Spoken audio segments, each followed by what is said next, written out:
Hey there everyone, this is Yxlarb, and welcome back to my Nerf and Strike Elite walkthrough.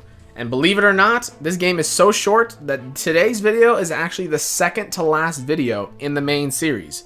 Yes, this series is only going to be 8 videos long, not including the bonus footage that I'm going to make afterward. Yeah, I told you guys it was short, but I didn't want to allude exactly to how short it was because I didn't want you thinking we were that close to the end. But it has felt like a long time just because of how frequently the videos have been coming out. Every 9 days I think you've been getting a Nerf video just because of how our schedule worked out. But anyway, in the last episode we completed Dead Air, and in this episode we're going to be diving into trust issues. At this point we found out that all of our characters survived their aerial crash due to the Juggernaut, but we have yet to hear back from Jackal or find out what happened to him. So presumably we'll get closer to accomplishing that goal in this episode. Anyway, we have yet to unlock all 4 of the weapons for any one of these characters individually, and since I want to have as few weapons as possible to show off in the bonus videos, I want to just kind of dive into either Tango or Komodo, just because Shane is so close to having all 4 of his weapons. We're only missing 1. So if we could use him in the finale, if we happen to unlock this last gun, because honestly, I don't know what the order of unlocking is, that'd be great. But if not, we'll just see how things go. But basically we have Tango, where we can show off his Goliathon here. Or we have Komodo, and we can show off the Vulcan. I think I'm actually going to go with Tango on this one, just because it's been a while since we played with him. And we've only got 32 canisters. Wow, we're kind of poor. But our Raider's already somewhat upgraded. For those who don't remember, did I upgrade the stats on that one before? I did, yes. So that's good. So I definitely had the sense to do that before. Plus, we got the double barrel attachment on top, or whatever you call that thing. Now, the Goliathon is definitely a fictional weapon. It was in the first game. It's pretty cool. It basically shoots one giant dart. I don't actually know if they have a name for them in this game, but they are, I mean, just look at this. Look at the diameter of the end of that gun. It's pretty ridiculous. So let's take a look. So this is a ridiculous weapon. I guess you could color it ridiculously. Now this one I actually am going to color in red. Just because, you know, it's not, obviously it's not shooting a dart as small as the Titan would. For those who don't know, it's kind of like the rocket launcher looking Nerf gun. Pretty cool gun. I've definitely shot one of those in my life. Yep, that's one. Every Nerfer should get to shoot that gun. But that one comes in red. And since this is kind of in that same class, you know, where you're shooting one massive dart at a time, it just makes sense to make it red. Plus it's fictional, so there is no right or wrong way to do it. Then let's take a look at the add-ons for this one. So here, I mean, I haven't actually shot this gun in this game yet, so I don't even know what would be most ideal for it, but you guys know me, I am kind of dying to go with the barrel. Now keep in mind, you're only shooting one dart at a time, so you're going to be constantly reloading. So this could be helpful in that you're shooting off more than one dart at a time, but I mean, it's only marginally helpful because these are going to be shooting tiny little darts, whereas we're shooting one massive dart with the main gun. So it's not going to help too much. I think it would be more helpful to upgrade the firepower of this weapon alone, but we'll see. Plus, we have fewer canisters than we typically do, so it makes sense. Okay, according to this, it's shooting a streamlined dart. However, I have my doubts about that. But honestly, I think upgrading our stats would be the smartest thing to do right now, at the very least. So dart damage, that's important. Reload rate, and max ammo. Yeah, so see, again, because this is actually something I pointed out in a little caption I added in the previous video. Max ammo doesn't increase the amount of ammo you have per quote-unquote clip or per like full weapon. It increases the amount of spare ammo you have outside of the weapon, so all your reserve ammo. So for example, with the long shot last episode, I think typically you have 350 or 375 rounds in your reserve, but with upgrading max ammo to level 1, I then had 450. So it gained 75 extra rounds, and that's the max amount you can hold outside of the gun. So that's a big deal. But here, I don't actually know what this gun's limit is, so that's something we'll figure out here soon. But we've only got 7 left. That's obviously not enough for really any add-ons. I think the cheapest add-on is 8. It doesn't hurt to take a look at the Raider and just see if we can afford anything. No, we can't. So I guess we're going to go in with just what we've got here. Oh, it's not going to change its color? Didn't I save it?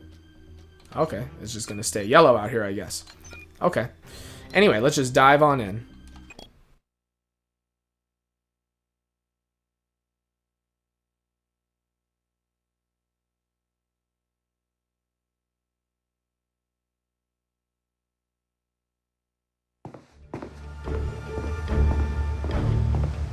A covert underground facility inside a secret compound.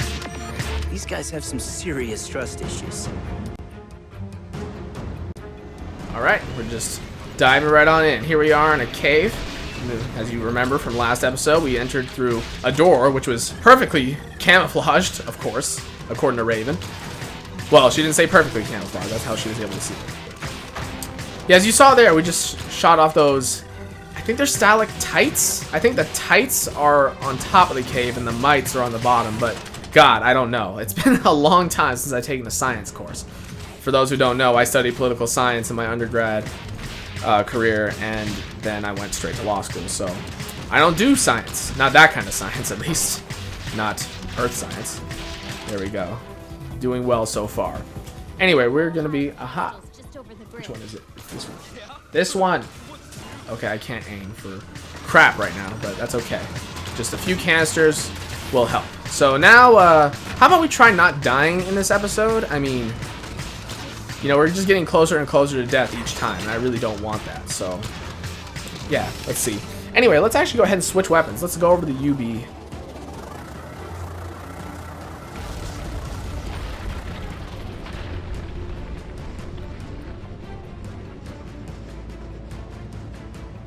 Alright, let's see how this thing works. Okay, that managed to hit that somehow. Almost like it had a shrapnel effect. Let's see what it does to this guy. Okay, and that's a really fast reloading rate, honestly. That's awesome. Oh, shit. No! This is a terrible weapon to have out for this. Hurry, switch! Okay, that was close. So that is one problem. You're going to run into those hyper bombs, inevitably, and it's not going to be good to have anything else out. Although I will have it out for a little bit more. Yeah, look at that. It's got kind of like a... I don't even know what to call it. It's like got like almost like a shrapnel effect, but there is no shrapnel actually being shot. That's pretty cool though. Oh boy, did I miss this raider. This thing is very effective, especially with the double barrel extension on top. Okay, can you stop talking? I can't hear my teammates talking at the same time as you guys asking us to please identify ourselves. What would identifying ourselves even do for you? Also, if you don't know who we are at this point, then you guys are just hopeless henchmen. Just absolutely hopeless. Oh, great. Wild Plasm. Our favorite. Oh, this is a good time to take out the UB1. I keep referencing it as that. I think UB stands for like Ultra something. I don't even know, but let's see. It actually reloads really quickly. So that's really nice. That was one thing I was worried about. You know, I thought it would be like the rocket launcher from Halo.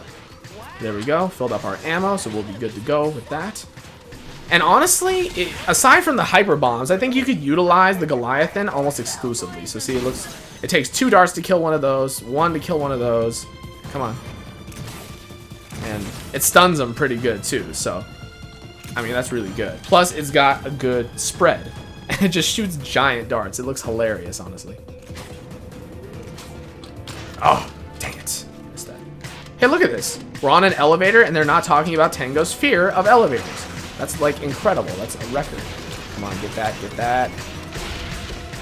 But you also don't want to die at the same time. That'd be good. Let's see how well this thing works on these. Ah, dang. Actually, yeah, I think those do hurt you. It looks like they do a little bit there, which is a shame, because I hate them. There we go.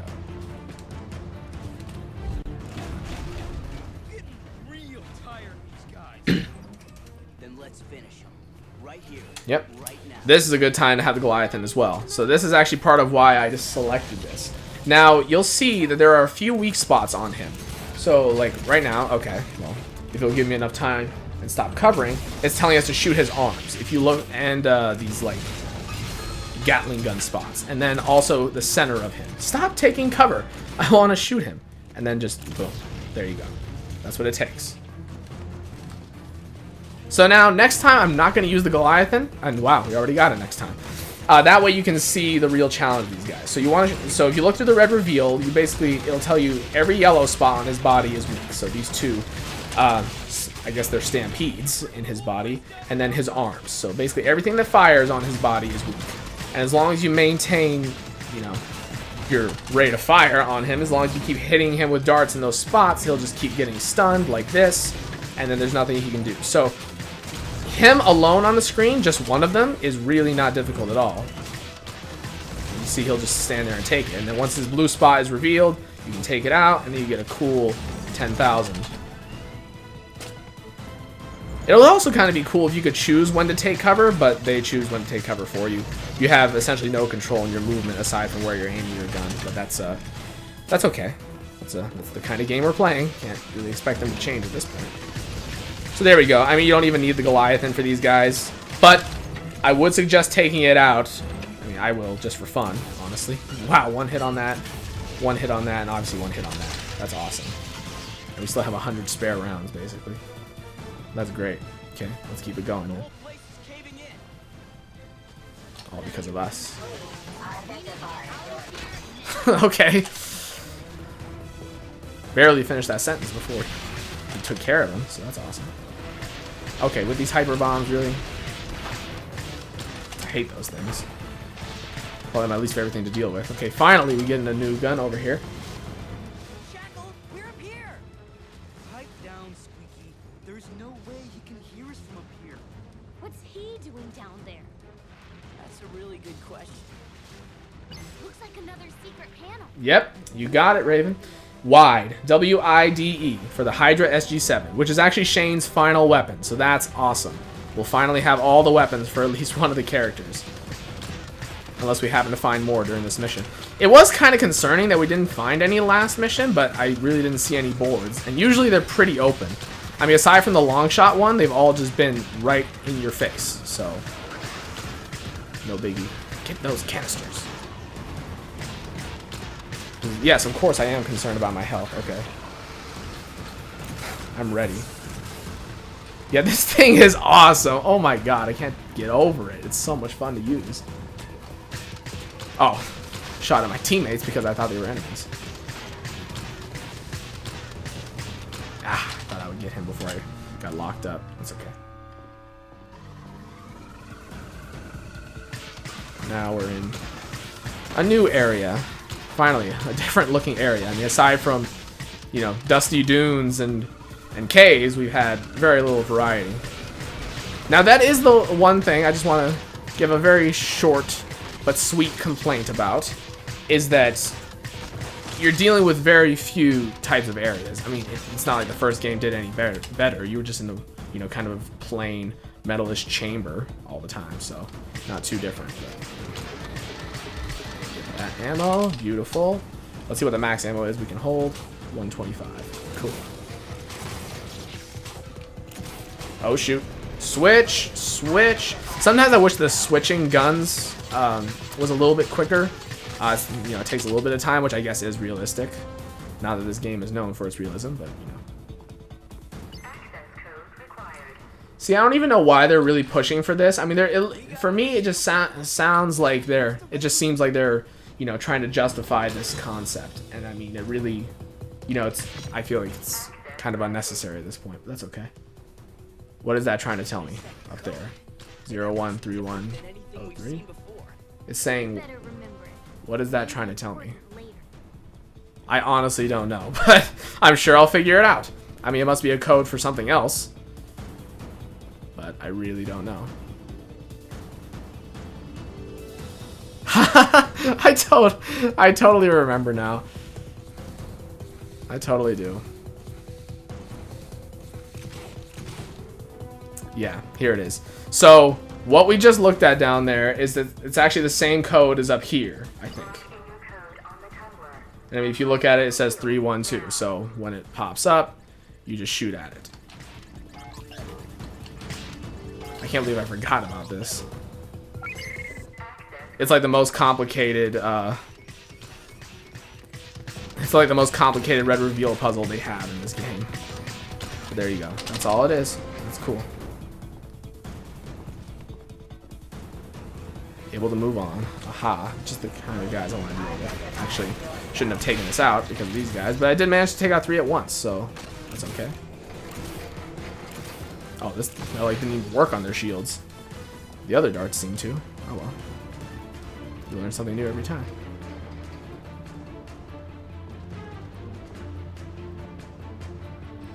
Oh, I thought we were gonna jump that also. Okay, let's not. I really didn't expect you all to come back for me. Of course we would. You're our friend. If you know your location, we'll... I also didn't expect you'd last this long. What? When I found out about this facility, I knew I had to have it for myself. Only thing holding me back was those control pods. That's why I brought in the 4 of you. With your combined skills, I knew you'd be able to eliminate them. And once that happened, I was able to take over every electrical device on the compound. Every computer, every robot, even Bob. But the biggest robot of them all is a huge rocket that's going to be fired directly into the heart of town. As I speak, Bob is loading it with legions of his robotic brethren. Now I have control of the compound, but soon the whole town will be under my reign. I've underestimated your tenacity. The odds of persevering the crash and the combined power of my juggernauts are roughly 55,000 to 1. You're like cockroaches. Playtime's over. Time to squish the bugs.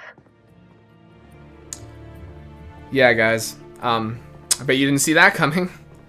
But now you know exactly why we aren't playing as Jackal ever. This is exactly why we never play. Oh, great, this green switch thing. You gotta keep shooting it in order to bring the door down, and it keeps going up when you're not shooting it. So you gotta just continuously shoot it, but then hyper bombs come out and try to kill you. And yeah, you just basically gotta sit here through waves, waves, waves of bombs. It's really just a way to keep you here. It's just a way of padding. But yeah, I mean, I was surprised when I saw that, honestly. I mean, once we saw Jackal out, like, on that bridge, before we saw him on that monitor, I thought, okay, something's suspicious here. If he's just there and he's not trying to talk to us or anything, that's weird in itself. But then, you know, we saw him on the monitor, and it's like, okay, clearly he's evil. Great. And, I mean, his intentions aren't made clear. We don't know why he wants to fire a rocket straight into downtown. I mean, it's not made clear at all. It's kind of like a Sonic Adventure 1 kind of deal with Eggman wanting to shoot the rocket into the center of Station Square, but whatever. Okay, you know what? I might consider getting hit by these guys while I can just keep shooting this. That's what I'm gonna do. I'm just done. I'm just done sitting here, you know. So see, here you go. That's the fastest way to get out of here. Because otherwise you have to sit here until you close it. Here we are. It's the rocket! Tell me we're gonna ride the rocket! Yeah, we're going on the rocket. This is the best day of my life! Oh, I'm gonna need a bigger blaster. Don't worry, Tango. We'll find you bigger blasters here before you know it. But there you go, guys. That is the second to last mission. And I just want to go ahead and talk a little bit more about that whole interaction with Jackal being the bad guy, the main bad guy. And obviously, having taken control of Bob, Bob is no longer the main villain. He still is a villain, but now he's under the control of Jackal, making him the ultimate bad guy of this sequel. So, there you go. And I just kind of want to talk about how this relates to the end of the first game. So, as you guys may remember, in the first episode, I explained that at the end of the first game, there was some unknown figure who approached Bob at the end after we defeated him, stuck him with a screwdriver for a few seconds, and that prompted Bob to state that it was on to phase 2 of his plan. Now, I highly doubt phase 2 of his plan was to be taken control of by one of our End Strike members, but that's what ended up happening. So I think they just sort of scrapped that whole sequel. They kind of pulled a Ty the Tasmanian Tiger and just switched up the main villain at the last second in the following game. And they actually, Ty the Tasmanian Tiger did that twice. But then Nerf didn't even have a third game, so I guess you can say they failed even further. But anyway, the main complaint I have, I mean, it's a short game. It's a Nerf game. I don't have too many expectations regarding the story. But so because of how short it is and because it's a Nerf game, I can understand why the intentions of Jackal might not be fully explored. You know, the reasoning why he's doing what he's doing or why he's evil now. I mean, that would be nice to know, but I would understand why it's not fully explored. What I don't understand is why there's very little reaction by the rest of us. I mean, after, you know, I mean, you saw the characters exchanging surprised looks and expressions during the broadcast by Jackal on the monitor. But then after that, they didn't say a word. They didn't say another word about it. Even in the last cutscene of the mission, there was nothing. So, yeah, I have higher expectations than that, I guess. But anyway, let's go ahead and enter the code. Wide. Duh. And we just unlocked the Hydra SG7. When one barrel isn't enough, use 7. Yep, that is how it works. And the last mission, guys, is called 3, 2, 1, where we're going to try to get to this rocket that's shaped like an egg and hopefully be able to stop Jackal's plan.